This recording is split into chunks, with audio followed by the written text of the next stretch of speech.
લોકશાહી લોકોનું લોકો માટે અને લોકો વડે ચાલતું શાસન એટલે લોકશાહી. શું આ દેશના લોકોને લોકશાહી શાસનની જરૂરિયાત છે? તો મોટા ભાગે જોવા જઈશું તો કે ના. તો કેમ ના? તો હમણાં જ તમે જુઓ તો બિહારમાં ચૂંટણી થઈ. આ ચૂંટણીના અંદર ભણેલા ગણેલા ગણેશ શાસ્ત્રી જે છે એ હારી ગયા અને અભણ પેલા ગાયક કલાકારો છે અથવા જેની કોઈ ક્રેડિટ નથી એવા લોકો જીતી ગયા છે. આ જીતનું પાછળનું કારણ શું?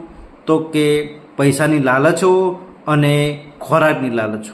વિચારવાની વાત છે કે આ દેશના લોકો દેશને બદલવા માગે છે. આ દેશના લોકો દેશને વિશ્વગુરુ બનાવવા માગે છે, પરંતુ પોતે જ પૈસાના અંદર વેચી જાય છે. શું આનાથી પરિણામ મળશે? નહીં મળે. આ એ દેશના લોકો છે જે ભેળસેળયુક્ત ખોરાક ખાઈ રહ્યા છે અને કેન્સરના દર્દીઓની સંખ્યાઓ વધારી રહ્યા છે.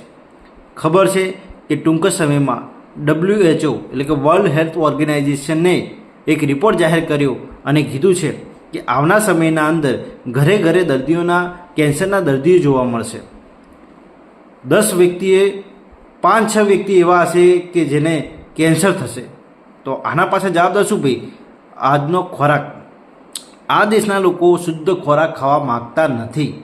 પ્રશ્ન થાય તો કેમ? કોઈ બોલવાવાળું નથી. ખોરાકના અંદર ભેળસેળ મળી રહ્યું છે, ખોરાક અશુદ્ધ મળી રહ્યો છે, કેમિકલ યુક્ત મળી રહ્યો છે. કોઈને કંઈ પડી નથી. જે મળે ખાઈ લઈએ અને જીવી જઈએ. એટલે આ દેશની પરિવર્તનની જે આશા જે છે ને એ સંપૂર્ણ રીતે મળશે નહીં અથવા થશે પણ નહીં. બીજી વાત, શિક્ષણની વાત કરીએ.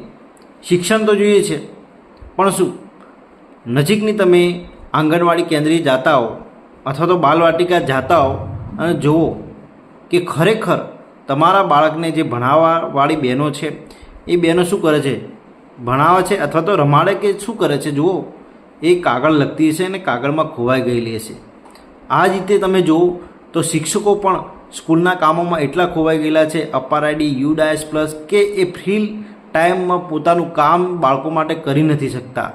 મતલબ કે આપણને ખબર છે કે ફ્રી લેક્ચર હતું તો શિક્ષક તે સમય દરમિયાન વાંચતો અને વાંચીને પછી વર્ગખંડમાં જતો અને એ વાંચીને વર્ગખંડમાં જતો તો કોન્ફિડન્સથી જે ભણાવીને જે પરિણામ મળતું એની કલ્પના ના કરી શકે એટલું સરસ પરિણામ હતું. પણ અત્યારે અપર આઈડીનું કામ પતાવીને સીધો વર્ગખંડના અંદર જાય છે. પરિણામ નહીં મળે. સ્કૂલ બાબતમાં જે જોવે પરિણામ નથી. એમાં પાછું આપણું ગુજરાતનું તો એજ્યુકેશન ડાઉન થઈ ગયું છે. ધીરે ધીરે આપણે જો ખોરાકની બાબતમાં ગયા, ઇલેક્શનની બાબતમાં, મતલબ કે આપણે લોકશાહી જોઈતું નથી.